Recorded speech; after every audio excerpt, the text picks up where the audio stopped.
یہ جو بحریہ ٹاؤن کے پلاٹ کے لیے مچل رہا ہوتا ہے تو بیگم کی وجہ سے ٹینشن میں ہوتا ہے. بیوی نہ ہو تو روڈ پہ بھی زندگی گزر جاتی ہے. گھر کروڑوں روپے کا گھر لے کے دے گا, بچوں کے لیے پراپرٹی خرید رہا ہوگا, میں مر گیا تو بچوں کا کیا ہوگا. انگریز کرتا ہی ہے کہ میں مر گیا تو بچوں کا کیا ہوگا, گورنمنٹ پالے گی, میں تھوڑی پالوں گا. ہمیں پتا ہے کہ بھائی ہم نے انتظام کر کے جانا ہے ان کے لیے. پھر محلے کے خراب لڑکوں کے ساتھ تو نہیں بیٹھ رہا, صبح شام یہ ٹینشن. دعائیں کرا رہے ہوتے ہیں مولوی صاحب کے پاس, مولوی صاحب دعا کرو میرا بچہ آج کل چرسیوں میں اٹھ رہا بیٹھ رہا ہے, دعا کرو کچھ انسان کا بچہ بن جائے. گورے کو یہ ٹینشن ہوتی ہے. کبھی دیکھا گورا پادری کے پاس گیا ہو کہ میرا بچہ جو ہے وہ چرسیوں میں آج کل بیٹھ رہا ہے, پادری کہا میں تو خود پیتا ہوں. پادری کہے گا میں تو خود پیتا ہوں, پی لیا تو کیا ہو گیا, کیا کر لے گا. وہ تو ٹینشن فری لوگ ہیں بھائی, ریلیشن ہی نہیں ہے ان کا. پھر بیگم کے بھائی گھر میں آ رہے ہیں تو اس کو پوچھا کیوں نہیں. ایک صاحب نے بتایا میرا اتنا پھڈا ہو گیا گھر میں, ایک دن میرا سالہ آ گیا, میں کہیں دماغ میرا حاضر نہیں تھا, میں نے اس کو چائے کا پوچھنا بھول گیا. میں کہہ رہا ہے جو میری بیگم نے ہنگامہ کیا ہے کہ میرے بھائیوں کو پوچھتے نہیں ہو اتنی. اور یہ عورت کے لیے ٹینشنیں اٹھا رہا ہے مرد. کس کے لیے؟ عورت کے لیے. گرل فرینڈ نہیں رکھی ہوئی اس نے, پوری زندگی کی ٹینشن. اس کے باپ کو بھی باپ بنا لیا, اس کی ماں کو کیا بنا لیا. اپنے ابا بھی تھے, اپنی انگریز اپنے ابا اماں کو اولڈ ہاؤس میں جمع کر رہا ہے. ہمارے سچی مچی کے ابا اماں پہلے سے تھے, ہم نے جناب ایک مدر ان لا اور فادر ان لا کو بھی لے لیا ہم نے.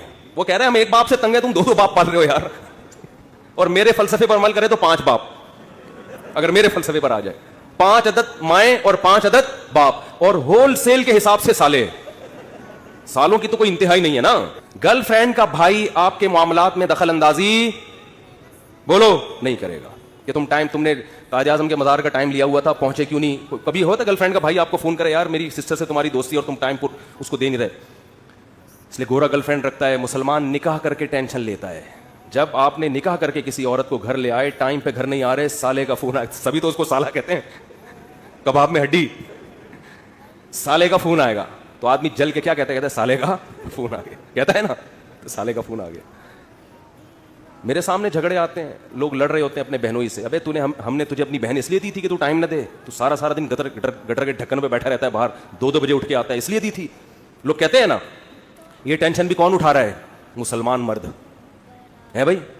کون اٹھاتا ہے یہ؟ پھر وہ اپنے بوڑھے باپ کو بھی پال رہا ہے, خرچہ کر رہا ہے, بوڑھی ماں کو بھی پال رہا ہے, بیوی کی بھی سن رہا ہے, بچوں کی بھی سن رہا ہے. اس کے بعد میرے بھائی تھینک یو اگر نہیں بھی کہتا تو کوئی اتنا بڑا مسئلہ بولو نہیں. لاکھوں روپے گھر پہ خرچ کر رہا ہوتا ہے وہ, تو گالیاں تو بنتی ہیں نا, پھر دینی نہیں چاہیے.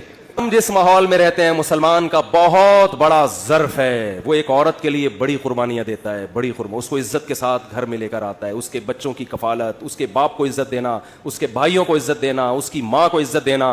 تو میرے بھائی اس کے بعد اگر 4-6 گالیاں کبھی وہ نکال دے, تو ہمارے نبی صلی اللہ علیہ وسلم نے عورت کو حکم دیا ہے کہ وہ اپنے شوہر کی فرما برداری کرے. نبی نے کیا فرمایا؟ یکفرن العشیر, شوہر کی نافرمانی کرتی ہیں. وہ نافرمانی کیا فرمایا؟ ساری زندگی احسانات کرتا رہے گا, اگر کبھی اونچ نیچ ہو جائے تو عورت جواب میں کہتی ہے ما رأیت منک خیرا قط, اللہ کی قسم میں نے تجھ سے کبھی کوئی خیر نہیں دی, میں تو آپ سے شادی کر کے پچھتا رہی ہوں. پچھتاتی بھی 3 بچے پیدا ہونے کے بعد ہیں کہ جب آدمی کے پاس اس سوال کا کوئی جواب بنے ہی نہیں کہ اب پچھتا رہی ہے, تو بھائی ریورس بچے کہاں لے کے جاؤں گا میں. وہ صبر کے علاوہ اس کے پاس کوئی آپشن نہیں ہوتا. تو ایسے میں اگر انگریز یہ ٹینشنیں اٹھائے, بوڑھے باپ کی بھی, بوڑھی ماں کی بھی, اور بیوی کی بھی, اور بچوں کی بھی, اور سالوں کی بھی, اور ساس کی بھی, اور سسر کی بھی, پھر دیکھتے ہیں تھینک یو سے بات کیسے شروع کرتے ہیں اور تھینک یو پہ کیسے. وہ ایک صاحب کہنے لگے یار اتنے اچھے اخلاق ہیں. میں نے کہا کسی انگریز سے بولو 50 روپے دے, گالی دے مجھے یہ تھینک یو نہیں چاہیے. وہ کہے گا 50 روپے نہیں دوں گا, تھینک یو جتنا لینا ہے. یہ فری پھوکٹ کا تھینک یو ہے بھائی.